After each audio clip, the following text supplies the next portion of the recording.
Hello, welcome to CrossCurrents, produced by the City of Fort Collins in cooperation with the Larimer County League of Women Voters. I'm Barbara Rutstein, the moderator of today's program.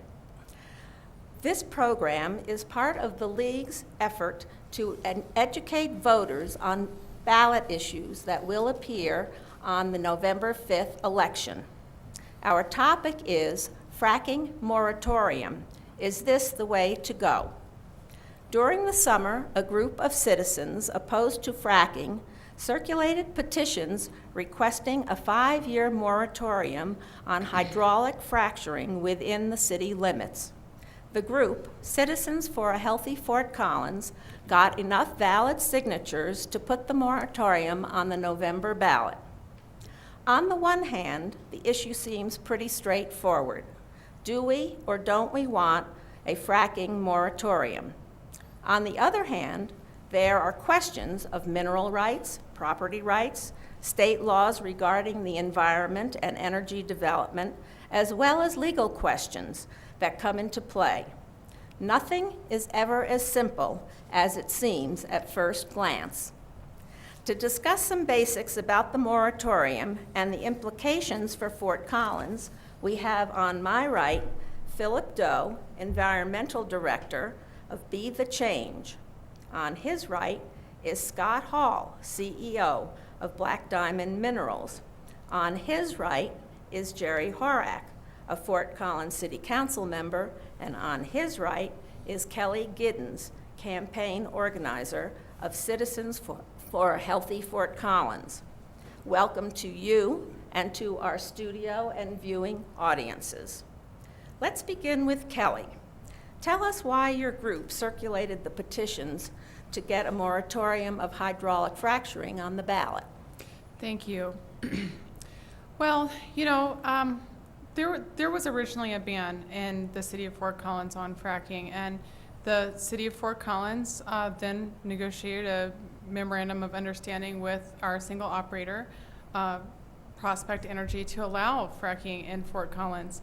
And that caused a bit of an uproar with citizens that felt like they didn't have the information that they needed to feel safe about that practice in our city. So once we found out about that, we gathered the troops and went around and listened to the public, and we got over 8,000 signatures, which was more than double the amount of signatures that we needed to put a 5-year moratorium on the ballot this November. Okay, Jerry, were you aware of a fracking ban in Fort Collins? Yes, I was aware. I was there for much of the session. So we've been dealing with this issue since December of 2011, as I remember. The council had some votes in 2012, both of which I was not at because I was on work out of town, where a moratorium was passed on the first vote, and then it was tied, so it failed on the second vote. Then we had that was in 2012 earlier. Then December of 2012, we passed a moratorium that then was for 6 months and then extended to 7 months. Then then negotiations started up with Prospect Energy on the possible ban and a operator agreement. We did pass a ban, I believe it was March, I'm forgetting the exact dates, but March of this year, February, March. And then we signed an operator agreement that came to council and it passed on first reading. Then on second reading it received some changes, and that was part of the ban too. So the ban was basically if an operator agreed to stricter environmental health and safety regulations, they could then operate, which they did. And actually, the first reading of the ban didn't really have much controversy, and even though Kelly said what she said, as I remember it, most of the folks who were against fracking actually agreed with that ban and the possibility of an operator agreement for the Fort Collins field, which is the field that's been in existence since 1924. However, on second reading, when the agreement came to the council, the operator agreement included also an area of around a square mile to the west of Anheuser-Busch, or more, a couple square miles, that could be used by Prospect for exploration. And that's when the outcry was quite strong and the concern much different than it had been when we had the ban and just dealing with the Fort Collins field. Okay, Scott, is that your memory too? Well, yes, it is. So there was a moratorium in December. There was a ban put in place in early March with the caveat that if there was an approved operator agreement between any operator and the city, that fracking would be allowed. I mean, that was always what the plan had been. So right now, the city already has a ban on fracking in place. The only way you can get out of it is to agree and have city council approve an operator agreement with any operators that want to do business within the city limits. Okay, and do you have an operating agreement with the city? We do have an operating agreement with the city that was approved in May. Okay, and are we talking now about oil wells or gas wells or both? Our operations, so the field we operate, it's the only producing field in the city of Fort Collins. It's on the very northeast quarter. It produces 2% oil and 98% water and almost no natural gas. Okay, so we're really talking about oil. Yes. Okay. Now, The UDA may have some more gas with it if we drill it. We haven't made a definitive opinion to do that. But the Fort Collins field that is currently producing this 2% oil and almost no gas. and so the Fort Collins field is totally in the city of Fort Collins. No, most of it is outside of the city of Fort Collins. So this was a field that was developed in 1924, had wells drilled on it, was pretty much drilled up in the late 1980s, and it was out in the middle of nowhere. It was mostly farmland. But due to urban expansion, the city grew onto the very southern tip of the field, kind of out there by the country club and a little north of the country club in Richards Lake. So the city annexed into the field when the wells were there, and they elected to do that. And then the city decided how they wanted to zone that field. And the city decided to zone it residential. And then developers came in and said, we want to build homes around well pads that were already there, with wells already drilled, and those subdivisions got approved by the city. Okay, so when we're talking about the Fort Collins field, we're not talking about everything that's in Fort Collins. Is that right or wrong? I'm trying to get, yes. I'm trying to get an idea of how much land we're talking about that's within the city of Fort Collins. We dealt with this subject when we were looking at this previously. And so the current regulations that the Colorado Oil and Gas Conservation Commission has for how you can do oil and gas development, exploration, et cetera, that only 11% of the land in Fort Collins would be allowed to even have oil and gas development on it. The Fort Collins field, as well as the undeveloped designated area that the city agreed to in the operator agreement, comprises 2% of the 100%, so 2 out of the 11%. That's even possible to have it. So most of the city where people live or where they have houses next to them, because of the requirements of being 500 feet away, that it's impossible to drill most of the city of Fort Collins. May I say something? Yeah, just a minute. So let me go back to Jerry for 1 second. So is this why you opposed the moratorium? Well, I passed a moratorium, so I'm not sure which moratorium we're saying. I voted for a moratorium and I voted for a ban. Okay. Okay. Well, do you support this moratorium that's on the ballot? I think that's a question that's too easy to answer. The important one, why I'm here tonight, is talk about the consequences to the city and the citizens if the moratorium passes. Okay. Now, Kelly.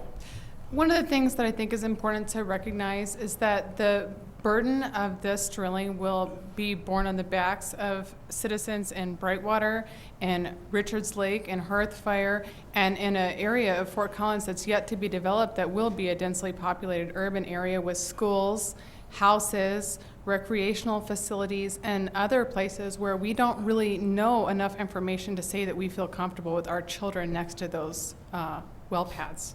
Okay. You can talk to that, I think, Scott? Well, this, first of all, there is a ban on place already. Mm-hmm. The only caveat is you have to have an operator agreement. So that's, the city council's already approved that. Okay, So but putting you this have an addition- operating but I have an agreement, so operating you can continue to do what you're doing now unless the moratorium on hydraulic fracturing passes. Is that right or wrong? That's right, but it goes beyond that. Okay. So this is a moratorium on hydraulic fracturing. Mm-hmm. It is not a moratorium on drilling. Mm-hmm. It is not a moratorium on producing wells or storing oil and gas in tanks or separators or transporting oil and gas in flow lines. It's a moratorium on hydraulic fracturing, so I can continue to produce my wells. I think the moratorium itself just tends to be sort of a very confrontational issue. It's not a let's fix problems, let's just pick a fight with each other type of issue. Actually- Because there could be issues that might get brought up, and I think you'll see them, but to solve any of those issues isn't by banning fracking. It may be by putting in better surface controls or trying to mitigate spills, but that has nothing to do with hydraulic fracturing. Okay, Phil, what's your opinion of this? Well, I believe that every city has the right to determine how their city is going to look. And the Constitution gave people in these cities that right through Article 20, Section 6, the Home Rule provisions of the state constitution. I happen to oppose fracking in cities. I think it's a dangerous industrial enterprise, and it's not needed. And let me give you some very easy numbers that you can remember. The state of Colorado is comprised of 104,000 square miles of land. The incorporated cities of Colorado constitute less than 2%. Fort Collins is 55 square miles large, the incorporated part. Why is it necessary to save this country, as we hear, to come into a small town and frack and drill, when it is noted that it is a dangerous enterprise and an entirely new one, fracking? It's not necessary. It may benefit a few people, but it's not necessary to the people of Colorado or the citizens of Fort Collins or the citizens of Broomfield or the citizens of Longmont or the citizens of Loveland or the citizens of Lafayette. If they don't want it, they have the right to deny it. And it doesn't take away anybody's personal property rights. If these guys want to drill, they can go outside the city of Fort Collins and drill up to 2 miles horizontally. That is certainly their right. But if the citizens of Fort Collins say, we don't want you here, it's their right to say, we don't want you here. And it's not their right to say, you can't deny us this right. But- That is upside down and backwards. Okay, Scott? Yes, so he mentioned that he doesn't want to have the right to have people come in and drill. So the situation we're in, there's already a ban on fracking in place in the city without having to do anything. It's only Prospect Energy within the city limits that this impacts, this moratorium. So our field is a case not where we came in and drilled next to people. People came in and built around us. We didn't go into somebody's neighborhood and do this. The neighborhood came to us.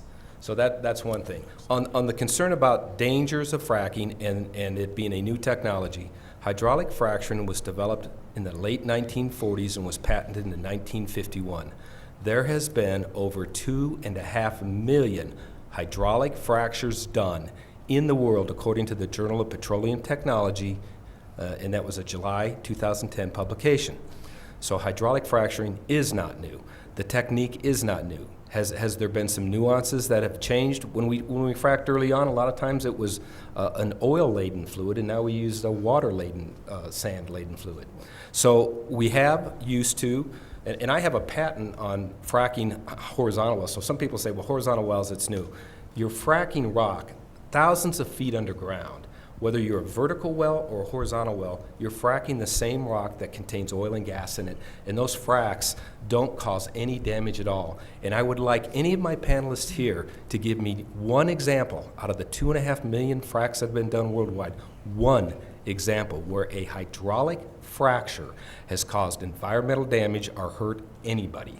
Okay, you have the answer, I think. Well, I don't know Remember, it's if I not have the producing, answer. it's not drilling, it's not well construction, it's hydraulic fracturing. Okay. First of all, the first horizontal well drilled in the United States was drilled in Texas in 2003. It's a 10-year-old technology. The oil and gas industry likes to repeat this mantra that it's ages old. It isn't. It's brand new. And it's highly intensive, and it's heavy industry. To horizontally drill a well, it takes 5 million gallons of water at a minimum. An average well takes 1,800 truck trips with a limit of 80,000 pounds per truck for one well. That is new technology, and don't let anybody confuse you on that. That is the gospel truth. That is- Okay, now I'm going to interrupt you. Because I was doing some looking today myself, and I found something that says, historical records suggest that horizontal drilling dates back to as early as 1929. It was first used in Pennsylvania in 1944. It became an especially common practice during the 1980s when improved equipment, motors, and other technologies were developed in recent years. Horizontal drilling has been shown in many cases to be more productive than vertical drilling, and a corresponding increase in the use of horizontal drilling has occurred. And I think it was from a university. I can't read it because I don't have my glasses on. Oh, somebody from Wilkes-Barre, I think, Pennsylvania. Well. So Jerry has a comment. Yeah. That's my information. I want to go back to a comment Phil made, because that's a very important one. He brought up the Constitution. But the problem is the Constitution and the state legislature has also done something else, which is they have something called the split estate. In other words, most folks own surface rights, but they don't own their mineral rights. Then the state also gave the authority for mineral rights, the state legislature did, to the Colorado Oil and Gas Conservation Commission. So oil and gas development and other mining activities is the only type of industrial activity that counties and cities cannot regulate like we regulate every other industrial activity. So that's where we'd be in a different situation if we had the power to regulate. So if we had the power to regulate, we wouldn't have to have an operator agreement because we'd have the power to regulate, just like we do other things for location, whatever, where Anheuser-Busch is, et cetera, that they had to go out there, buffer their place, all that sort of stuff. So that causes a whole different situation, and I don't disagree with Phil that, oil and gas development in cities is not a good idea. I mean, I don't want an oil and gas development next to me, but I also don't want New Belgium next to me. Because it has some of the same effect. No, I don't. I'm saying I don't want to live within 500 feet of New Belgium. It's an industrial activity. It's zoned in certain areas of our city. So the split estate's one issue. The ability to deal with this is the other issue, and that's what the lawsuit that the state has against Longmont for what the city council passed is about, saying that you can't have this in residential areas or in how close to residential areas. The other one is the operator agreement did end up with 42 out of the 48 areas in the operating agreement are greater than state standards. The others are equal to, but greater than state standards and are the best management practices. That's why I favored the agreement, because going to the courts, it's been shown we don't win. Because the state legislature, and I would have wished that our state legislator would have been here tonight, because that's actually, to me, where the action is. The state legislature can change the rules for what jurisdictions can do. Okay, Kelly, you had a comment? I do. First, fracking being around since 1929 is really beside the point, and who moved in where first is really beside the point as well. Because one of the things that we need to also remember is that we have industries like tobacco who also told us for 60 years that it was safe to smoke cigarettes and that cigarettes didn't cause cancer. Meanwhile, they had memos in their drawer that said otherwise. And we feel like right now at this point in time, we need to always use the precautionary principle, which means we want to make sure that if there's some suspected risk that some practice could cause harm to the public, that we take a time out. And to be clear, what we are proposing here and what is going to be on the ballot in November is a moratorium, not a ban. And as Scott stated, it's not a moratorium on anything but hydraulic fracturing. And the reason that we did that is because the process of hydraulic fracturing involves using sand, gels, water, chemicals that we know to be carcinogenic and toxic to our environment. And we don't know that cement casings will last forever. And in fact, many of us believe just by walking out in our front yard and seeing that a sidewalk never... Have you ever seen a sidewalk that doesn't crack in Colorado? We just don't buy it that our groundwater is safe. And after looking at the floods that just happened and seeing evaporation pits open to flood waters and condensate tanks containing toxic wastewater floating around, we just don't feel like right now that it's a good idea not to take a timeout for a few years and allow the state studies that are in progress to come in and allow the citizens to make a decision based on sound science. Okay, have we had any leaks or problems in Fort Collins with what your company has been doing? There have been leaks, and there's no getting around leaks. Leaks have nothing to do with hydraulic fracturing. Okay. And this whole sidestep of fighting over hydraulic fracturing, which I still have not heard a case from either party that there's been any damage to the hydraulic fracturing, just you're guilty till proven innocent. But leaks are a problem. We're not risk-free of leaks, but the leaks have nothing to do with hydraulic fracturing. It has to do with usually pipelines on the surface that rupture, or a tank may leak. We have had those kind of incidences, and every time we go and we do a root cause analysis. What caused the failure? What went wrong, and what do we need to do to fix it? Nowhere in that scenario is we need to stop fracking. The fix, for instance, we had a leak on one of our wells in Hearthfire. It was a pumping unit that pumped up, developed a motion block in the flow line right there on the well, and it pressured up so much that it popped the tubing right under the ground right there. Now, we have in our industry something called a Murphy switch. A Murphy switch sits on the pumping unit, and when the pressure gets too high, it shuts the pumping unit off. We should have had a Murphy switch on it, and had we had one, it wouldn't have leaked. We now have a Murphy switch on every one of our producing wells, but it had nothing to do with hydraulic fracturing. Okay, Phil, do you have a comment, or do you know of problems that we've had Yeah, I do in have a Fort couple Collins comments. with fracking? I don't know any problems in Fort Collins. The question in Fort Collins is whether you want to allow them to create problems for you. Exactly. This is what I have to say. Schlumberger, along with Halliburton, are the two biggest operators in the fracking field. They provide the chemicals in the water, the formulas for fracking. Schlumberger's own studies show that some wells will leak almost immediately. 6% will leak within a year, and 60% will leak after 30 years. Now, the chief scientist for EPA, who is in charge of the Class 2 well program, has said that all wells will leak over time, and this is backed up by many geologists. The question is, how soon?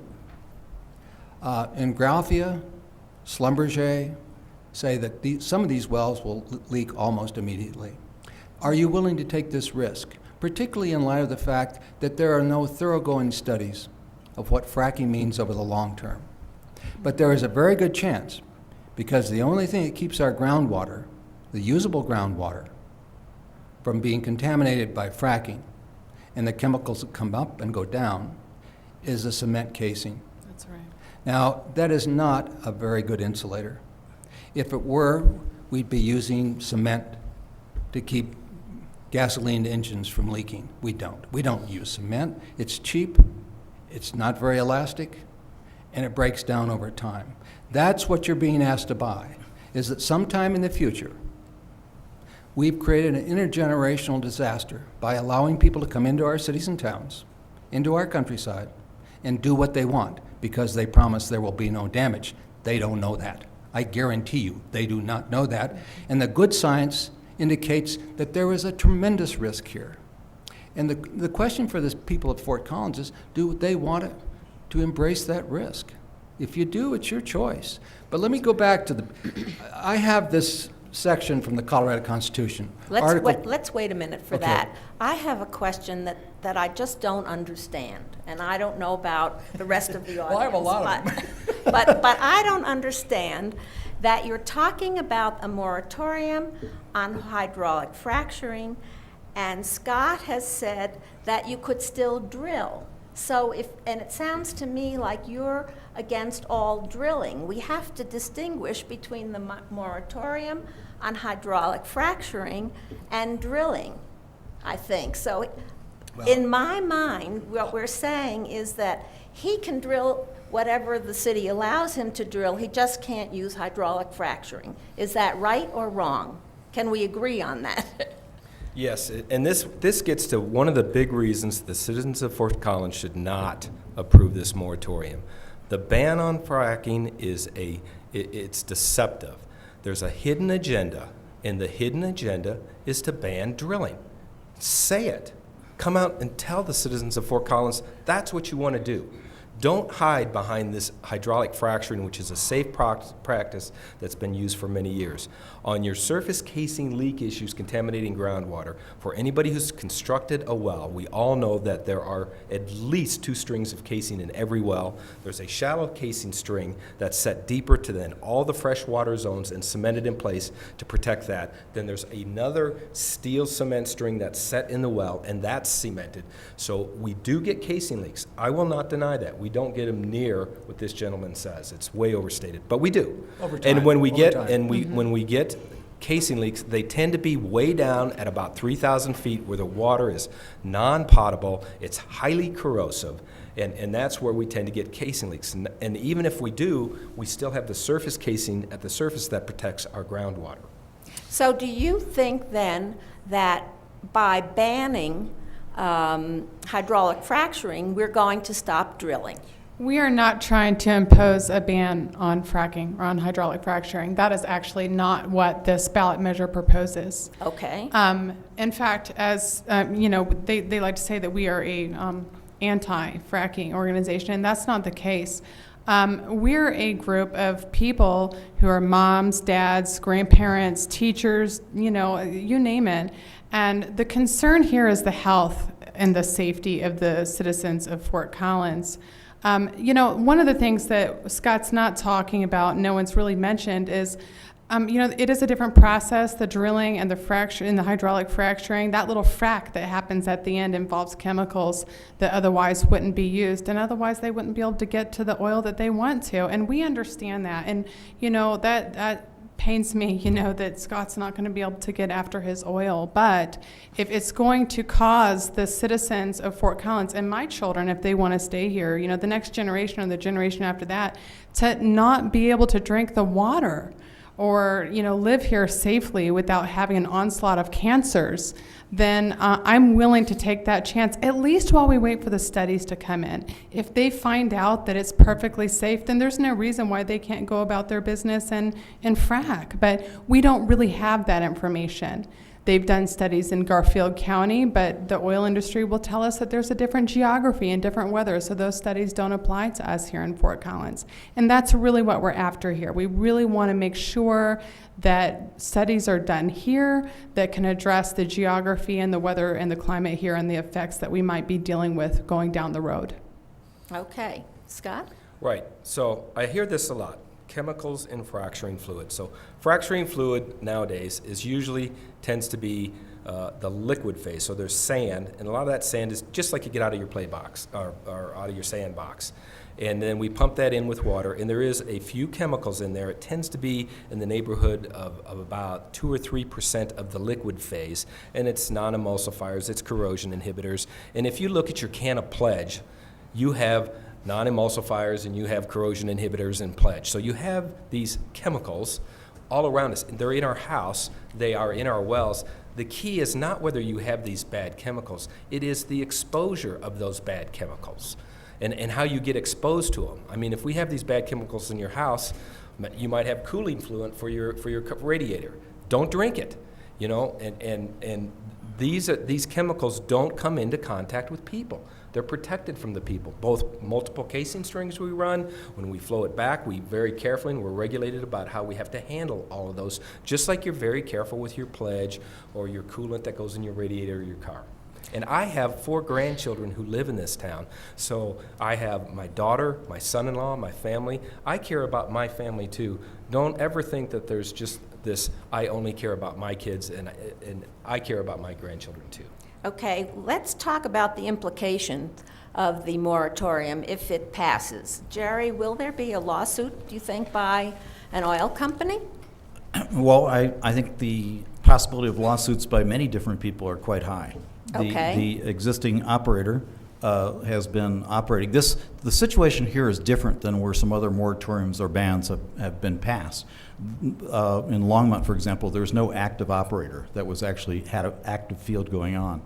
So when you have an active field going on, you're actually stopping some activity, and there could be financial consequences. Courts sometimes rule when folks bring lawsuits that those financial consequences have to be paid out by the jurisdiction that stopped that particular activity. So people have said at times, you're afraid of being sued. I'm not afraid of being sued. I'm afraid of losing and losing money.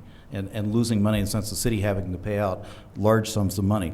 Secondly, we will be sued most likely also by the state of Colorado. This is not just in, as you believe it is, Phil, just in the city of Fort Collins boundaries. It also applies to everything under the jurisdiction of the city of Fort Collins, which includes natural areas, one of which has had active activity for folks taking a look at how do we deal with its soapstone for the county Red Mountain and for utilities, Mineral Springs areas north basically of Rawhide Station, where that is.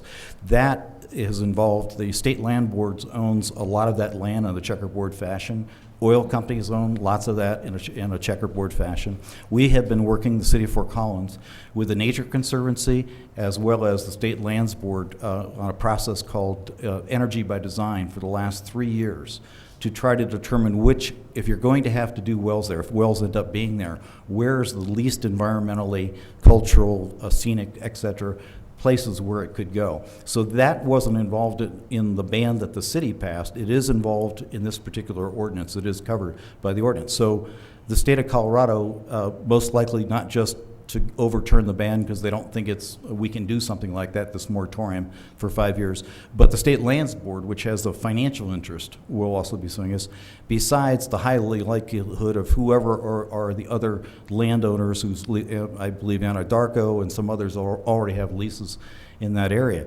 The problem is, again, what I tried to state just a few minutes ago, that split estate and the famed lawsuit, it's called something else, but it's a lawsuit dealt by Greeley, passed an ordinance in the late 80s to ban oil and gas drilling in their city, which is kind of ironic when people think of Weld County as a more conservative place. They're the first place to actually try to do something like that. So it went all the way up to the Colorado Supreme Court. The Colorado Supreme Court said those powers rest in the Colorado Oil and Gas Commission, Conservation Commission, and if that needs to be changed, it's the state legislature who would make that change. So that's the concern. That why did we go the way we did? Because of that concern. That it is not clear jurisdictions have the right to do this. There are some things in court now, but nothing in court deals with the possibility of financial impacts. They just deal with particular laws being invalidated that have been passed by citizens. So the concern is litigation, spending money there, and having to spend real money in damages. Okay, do you think the city attorney's office can handle that, or would you have to hire an outside counsel? Would the city have to hire? The city attorney's office would be heavily involved. There's been no decision made for how would we go about it. It still costs real money, however we do it. Okay, Kelly, did you have a comment? I do have a comment. And this is something that we need to talk about. Should this measure fail, we're looking at the possibility of having increased respiratory illnesses, miscarriages, central nervous system issues, lymphomas, and other cancers. And when I hear people talk about the lawsuits, one of the things that I would like to share with you is that, we talked to, thousands of people during the process of gathering signatures. And one thread that I really saw with people is that, there's also a personal economy involved here. For example, should I have cancer and I have to go in for treatment, my out-of-pocket maximum for my personal insurance policy is going to be about $8,900. And if you take the number that says that cancer rates could go up, say 66%, as Lisa McKenzie's study pointed out, within a half mile to a mile of a well pad, then you're looking at an enormous health care cost to the citizens of Fort Collins, especially those that live on the northern portion of this county. With that being said, go around to a mom that's got a little boy or a little girl who's got leukemia and ask her, would you rather pay $10 extra a year on your taxes and have a little boy or a little girl who's not losing his hair and unable to hold down food and possibly dying? Or would you like to pay $10 on your taxes because your city got caught up in a lawsuit trying to protect the health and safety of your citizens? And I guarantee you, across the board and across all demographic lines, the parents and the grandparents and the people that are dealing with these illnesses are going to choose to have their health over any amount of money that they may have to face in a lawsuit. Scott I'd or like to Jerry? respond. Please, I'll let let me Jerry respond. Only because, I mean, you just pitted me that I'm against children and I'm for people getting cancer. Yes. And that's just not fair, because the fact is, apparently people have to listen to this part. Again, the split estate thing, that the ordinance, the moratorium, will be invalidated. That means we'll go to court, we'll possibly lose real money, the ordinance won't be hit, nobody's health and safety will be better, and the agreement with our current operator may not exist. So we could end up with a worse situation than we have now. The odds of this moratorium standing up in court is extremely low. This is not a high possibility thing. So indicating that I am for people getting sick is just, it's one of those unfair comments people make. I've thought about this and worked on this for the last year and a half, read everything I can read, but the problem isn't the health studies, the problem is what the law is. So this forum, or the push, I'd love to see the same push and interest in state legislators getting informed and willing to do something, so jurisdictions have a chance to do something, how this is zoned, dealt with, etc. But right now, the state legislature this last session put their hands up in the air, said, oh, okay, we'll fund a study maybe, but that's about it. Well, Okay, Scott? Okay, there is a study already. There's a study being done. The reason the legislature turned it down, because there's already a study being done by CU, $1.5 million. How many studies do we need? And I'm not against studies. Studies are fine. Won't be done Here's till what bothers me 2016. terribly. No, it's a 3-year study. Well, I guess you're right, 2016. 2016, You're a 5-year moratorium, it's a 3-year Well, they'll study. have to But write the a report. fear-mongering that gets used by those who are trying to attack us with a hidden agenda of trying to ban drilling, but they call it hydraulic fracturing, is just reprehensible. I mean, nobody wants to be responsible for causing cancer. The 66% that she just cited is a study where it said you potentially have a risk of going from like 3 in a million to 5 in a million chances of getting cancer. That's 2 in a million to 5 in a million, and she inflates that by saying it's a 66% greater chance of getting cancer. Now, fear is not the way to make good, sound decisions. And never have you heard me say that I'm against this because I'm going to sue anybody. I'm against it because it is not the fear. I haven't heard a single case where there's been a hydraulic fracture that has done anything. It's a hidden agenda, and the people of Fort Collins should just say no. it's the chemicals that are used for hydraulic fracturing that cause And the chemicals do cancer. not come into contact with people, and you have those chemicals in your house too. Okay, Phil. Well, I would just remind the citizens of Fort Collins once again that the state is comprised of 104,000 square miles, and Fort Collins is 55 square miles. Why does the oil and gas industry have to come into the city in Fort Collins? And as to Jerry's point, Jerry happens to be a biologist, not a constitutional scholar. But here's the state constitution, giving over to the cities and towns rights that are superior to the state through home rule. Now, there's some background to this. This Constitution was written in 1876. It was written by populists. They were very afraid of centralized power. They did everything in their power to give the people direct democracy. If you read the second paragraph there, it says, such charter, and they're talking about the Home Rule Charter, your rights, and the ordinances made pursuant thereto, shall supersede within the territorial limits and other jurisdiction of said city or town any law of the state in conflict therewith. Now, there's been a lot made of the Voss opinion in Greeley, which has suffered greatly because of that opinion by the state Supreme Court in 1992. But that case was not argued on the rights of the Constitution, but was argued on the case of preemption under the rules and regulations the state enacted through their government. This is superior to that. This will win, in my opinion, and I'm not a constitutional scholar either, but on its face, it's pretty plain. We have the right to determine what our cities look like. And if we don't, the oil and gas industry does. Now, you take your choice. Do we have the right, or do they? And does the governor, with this band of 45 people down at the COGCC, have the right to determine how the rest of us are going to live? This is an absurdity on its face. This is what we should be paying attention to. There's a class action suit as we speak that's going into U.S. District Court. Longmont is going to win on this issue, and other cities should join them if indeed they want to preserve their rights as cities and towns given to them under the Constitution. The issue is simple. Do we want the oil and gas industry to tell us how to live, or do we get the right to tell us how to live? I say the latter. I Okay. say we have those rights. Okay, Scott? And The then oil is and there a gas question in industry the has- audience?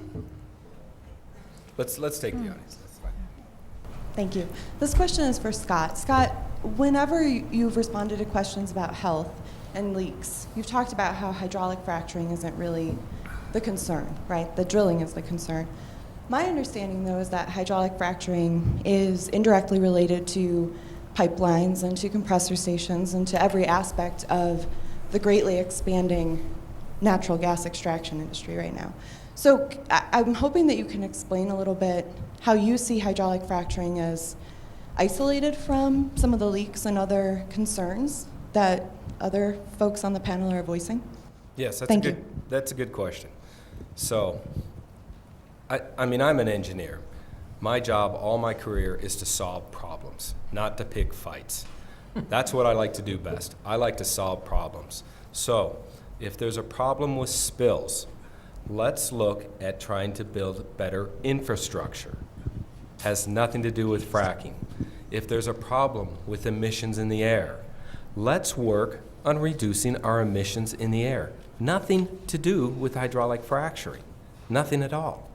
It's a totally separate issue. In order to fix a problem, you have to understand the problem, and then you can fix it. Fracking isn't the problem. Line leaks are the problem. Better steel. Emissions has nothing to do with fracturing, and these are fugitive emissions. Majority of the gas is sold, but there is fugitive emissions that our operations can give off, and building better facilities to reduce those surface emissions, that's the fix, not a ban on fracking. The concern here, though, is that hydraulic fracturing at the scale at which we're using it is allowing development to occur much more quickly than restrictions and regulations over how pipelines and other components of the infrastructure should be built can catch up, right? And hydraulic No. fracturing is No. the way we're using it is a key component of how quickly the development has occurred in the U.S. since about 2003. I don't think I'm mistaken in that. Even though the technology's been used before, it's never been used at this scale. And I think we can agree that regulations, we don't quite know how to catch up, right? So Okay. how isn't hydraulic fracturing a key component of that? No, it is not. And this whole debate right now is just head faking us and moving us away from spending real time addressing real problems that we can come to answers on. We can fix those problems. But this hydraulic fracturing, banning hydraulic fracturing isn't going to change your line leaks. It isn't going to change your surface emissions. They're still going to happen.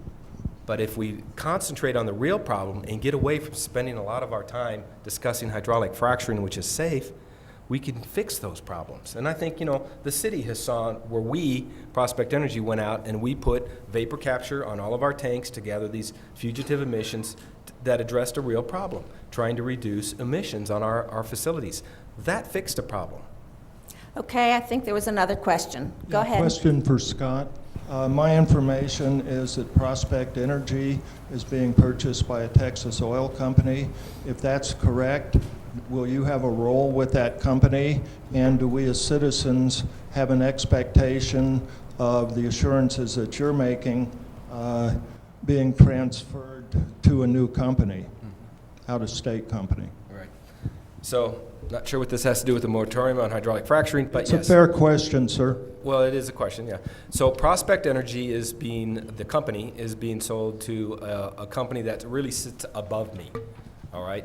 They sit on my board, they own a majority of my company, and that company that it's being transferred into is a publicly traded company, much larger than mine. It's about a $2 billion cap company, and I'm much smaller. And I think the citizens of Fort Collins should be comforted by the fact that it's in that company, everything that I've done out there, they knew everything that I was doing, and they have a very similar culture that I have of being a good steward, of going into the city and talking to the city, of talking to your neighbors, of listening to their genuine concerns. They, like I said, they are a company right above me, only they're a much bigger company and publicly traded. Could I just add one thing? Yes, Jerry? And that was the importance of the operator agreement, because the operator agreement goes with the operation. So even though somebody else could, or even if Prospect Energy would have sold it to an entirely different company, that's why the operator agreement, the best management practices, all those things in there, those standards still stay. That's why that was critical to get done. Okay, I have another question for all of you.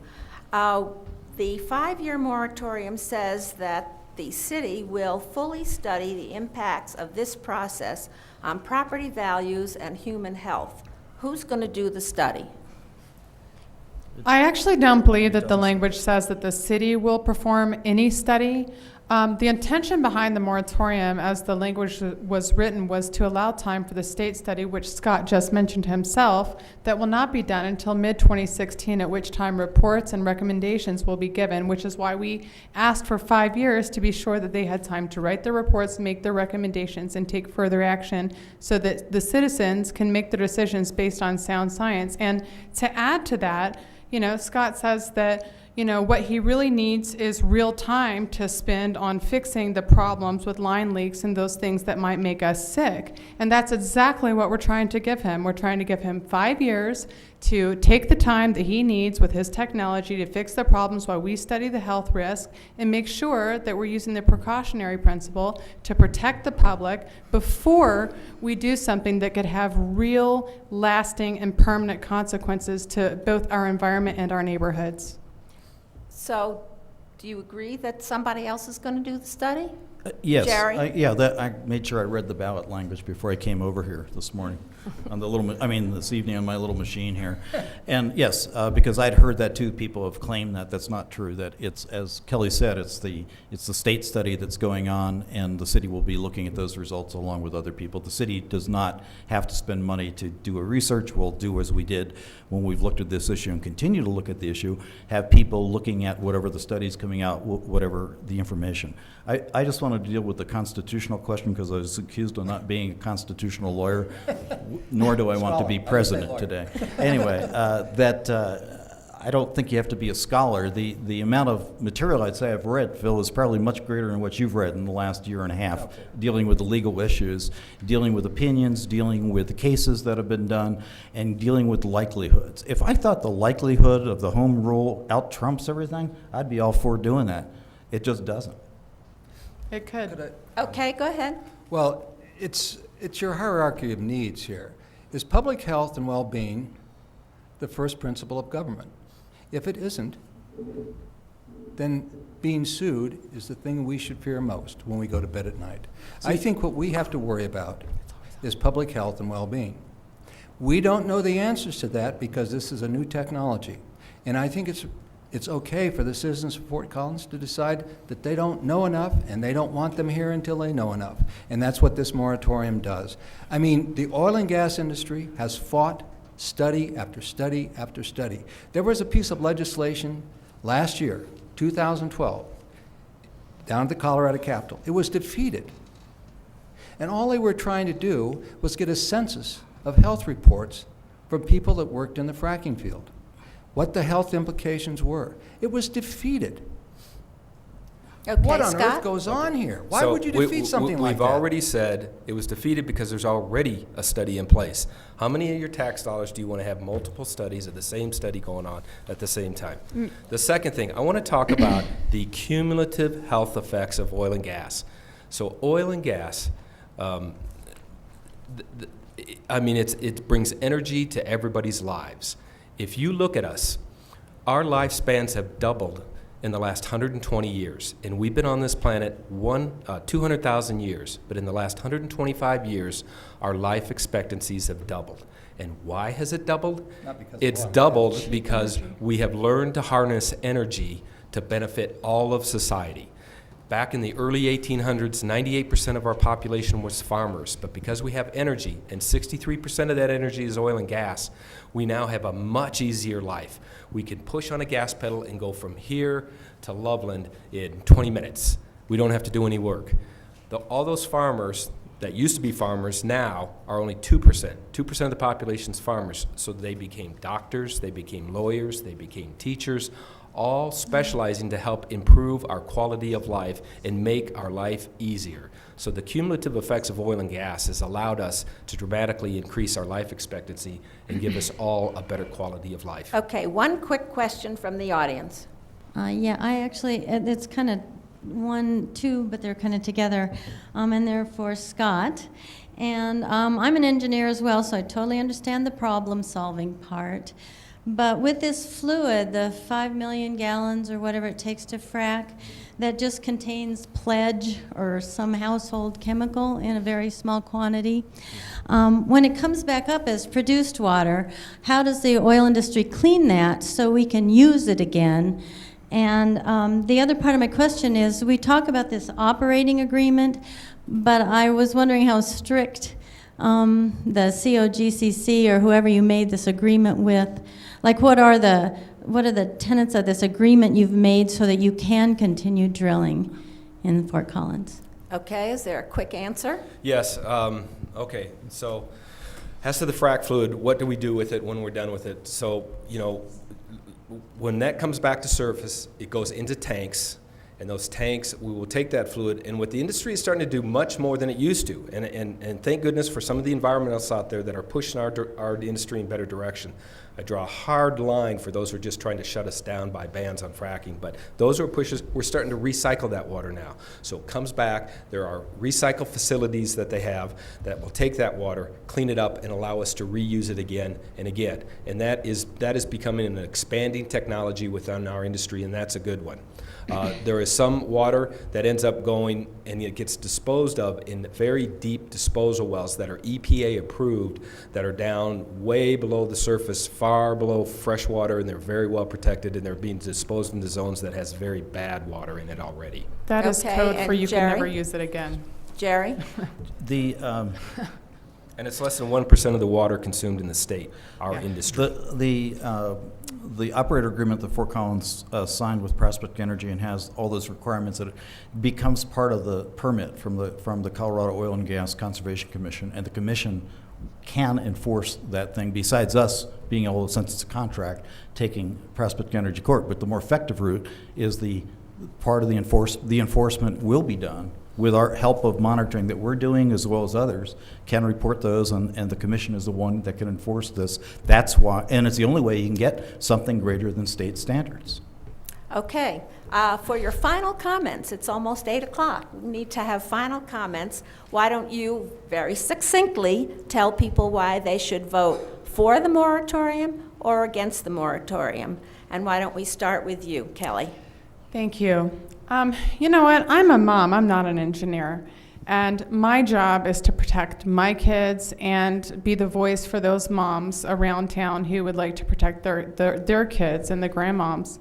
And one of the things that we hear a lot is that because we use energy, we must accept being poisoned. And that's how we see it right now, because we don't have all the facts, and nobody really does. That's why we want the 5 years, and we encourage everybody to vote yes on Measure 2A, to give us time to let sound science guide our decision. And I'd just like to leave everybody with, I don't think that this needs to be a choice between our kids and our cars. And surely there's someplace we can meet in the middle. Okay, Jerry? As a father and grandfather of 5, and jointly a father of 5, I also am concerned about the health and safety. The problem is this measure won't achieve it, because it's not going to stand up in court, most likely. So if it doesn't stand up in court, again, we go through the scenario, we could end up, and if it delays for a while in court, if there's not a preliminary injunction filed to try to continue operations, as that clock ticks, we'll end up paying more money, your taxes. And the point is, again, the major one is, the health and safety doesn't get better. It gets worse for the risk. The risk goes higher, because then you maybe don't have an operator agreement. The other one is, again, this is just not in the city of Fort Collins. This deals with soapstone. This deals with the natural areas. And those areas, the Natural Resource Department, the Citizen Board was all in favor of the energy but design, and the council even took those out back a year ago when we were looking at this for moratoriums, because of that process that's going on. That affects that too. So we'll have more potential folks going against this court, more money, and more possible damages. So I just think my thing is, I'm not going to tell you how to vote. You folks can decide how they want. But to look at the consequences, you have to look at the consequences just hearing the good stuff. You have to look at what's the pragmatic end of this, and how does it end for you, and will you be better off or not? Okay, Scott. Yes. Well, in my summary here, I think the citizens of Fort Collins should vote no on this initiative for 3 reasons. First of all, hydraulic fracturing is safe. Not one panelist brought me up a case where hydraulic fracturing caused a problem. I didn't say that we were without any problems, but it does not solve problems. So it's safe. This whole moratorium is a deceptive means to try to shut down drilling, and because it's not being honest and straightforward with the citizens of Fort Collins, I also think that you ought to vote no for that reason. And the third reason is the city of Fort Collins already has a ban in place, already. So this really, within the city limits, only impacts Prospect Energy, who won the COGCC Operator of the Year Award for environmental compliance, and we've already negotiated with the city a very good operator agreement that ensures that we're protecting the health, safety, and welfare of the citizens of Fort Collins. Okay, Phil? Well, I think the issue is one of rights, and whether you want to give those rights over to somebody else. I think it's up to you how you vote. I know how I would vote, and it's unimportant. But I'd like to leave you with this thought, and it comes from one of your own, a man that's the head of the Climate Science Department at CSU and was himself a field geologist and worked on fracking. His name is Scott Denning. I think he's going to speak with the League of Women Voters here in a couple weeks, or maybe in a few days. But I was at a hearing here in Fort Collins, and he said fracking is a dangerous, heavy industrial activity, and it should be allowed in no city. So if you believe scientists who have no axe to grind on this issue, then you should probably vote for the moratorium. Thank you. Okay. Thank you to our panelists, to our studio audience, and our viewing audience. This CrossCurrents program will be rebroadcast at various times during the month on Channel 14. Please consult your local listings for exact dates and times. Copies of recent CrossCurrents programs are available for checkout at all 3 Fort Collins libraries, the Poudre Valley Library District. The video is available at the League of Women Voters website, www.lwvlarimercounty.org. Thanks again. Thanks.